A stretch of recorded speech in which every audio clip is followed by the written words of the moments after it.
আমি এখন রয়েছে সৌদি আরব জেদ্দা শহরের সমুদ্র সৈকতে, যেখানে রয়েছে মনোমুগ্ধকর পরিবেশ আর হিমেল হাওয়া। আর এই সাগর পাড়ে আসলে আমার মাতাল মাতাল লাগে, আমার না শুধু সবারই। আর ওই সাগর পাড়ের গানটাই খুব ভালো লাগে। এখন আমি না শুধু সবাই, এখন আমরা ওখানে ঘুরতে যাব।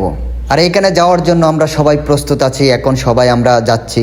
আর এখানে যাওয়ার জন্য সবাই তো বাহ খুব খুশি। আর সত্যি আমরা যেখানে যাব এখানে অনেক সুন্দর একটা জায়গা।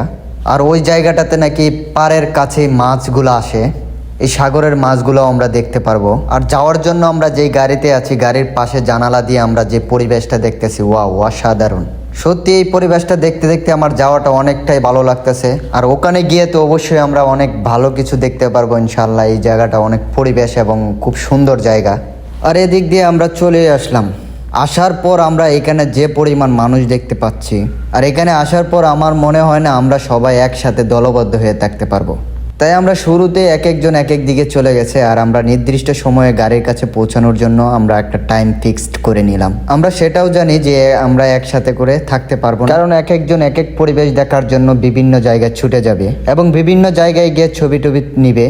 আর এদিক দিয়ে কে কোথায় গেল আমরা দেখতে পাইনি, আমরা এখানে 3 জন আছি। আর তাই আমরা এখানে ভিডিও বানাচ্ছি, ছবি তুলছি, দেখছি পরিবেশ। সত্যি আমার কাছে অনেক বেশি ভালো লাগতেছে। আর আমার কাছে সাগরের ঢেউগুলো অনেক অসাধারণ, এই আওয়াজগুলো অনেক ভালো লাগতেছে। আর এদিক দিয়ে আমরা এখন মাছ দেখতে পারবো, মাছ দেখবো। এখন আপনারাও মাছ দেখেন, মাছ এখানে আছে দেখেন, অসাধারণ মাছ আছে কিন্তু এখানে। দেখেন, ভালো করে দেখেন, লক্ষ্য করেন এবং মাছ দেখতে পাবেন।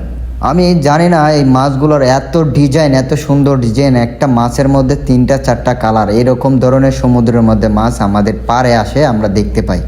আর দীর্ঘ টাইম নিয়ে আমরা এই মাছগুলো দেখছি। আর মাছগুলো দেখতে আমাদের বেশ খুবই ভালো লাগতেছে। আর এই মাছগুলো দেখতে দেখতে আমাদের একটা সিদ্ধান্ত নিলাম কিছু খাওয়া দাওয়া করব। তো এখানে কি কি খাওয়া যায় আমরা এখানে জানি, অনেক কিছু আছে, কিন্তু আমরা এখান থেকে বেছে নেব আইসক্রিম। আর আইসক্রিমটা আমরা খাচ্ছি খুব মজা করে। আমরা দেখেন এখানে সবাই মজা করে খাচ্ছে। আর এদিক দিয়ে আমরা আইসক্রিম খাওয়ার পরে দেখি আমাদের এক বড় ভাই উপরে উঠে খাওয়া দাওয়া করতেছে, দেখেন ওই যে দেখেন। যাই হোক, আমাদের তো ঘোরা শেষ হয় না, এখন আমরা লাস্ট মাথায় যাব। লাস্ট মাথায় দেখবো ওই পারে কি আছে, ওদিকে কি আছে। আর যত ওদিকে যাচ্ছি অনেক ভিড় হচ্ছে, অনেক চাপ হচ্ছে, অনেক মানুষ আসে এখানে।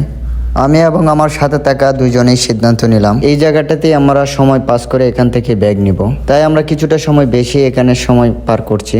আর আমাদেরও সময়টা খুব কাছে আসছে, তাই আমরা যাওয়ার জন্য সিদ্ধান্ত নিয়ে নিলাম। তাই এই জায়গাটাও আমাদের কাছে খুবই ভালো লাগছে। এখন আমরা চলে যাব, আমরা যাওয়ার জন্য প্রস্তুত। আর আমাদেরও এদিক দিয়ে 6 কিলোমিটার 7 কিলোমিটারের মতো ঘোরা হয়ে গেছে। আর এত সময় ঘোরা, আমাদের পা গুলোও ব্যথা হয়ে গেছে। আর আমরা আসছিলাম দুপুরবেলা, আর এখন রাত। আর রাতের ভিউটাও কিন্তু অসাধারণ। এই রাতে যে জেদ্দা এলাকাটা আছে এটাও খুব সুন্দর লাগছে, আমার কাছে খুবই ভালো লাগছে।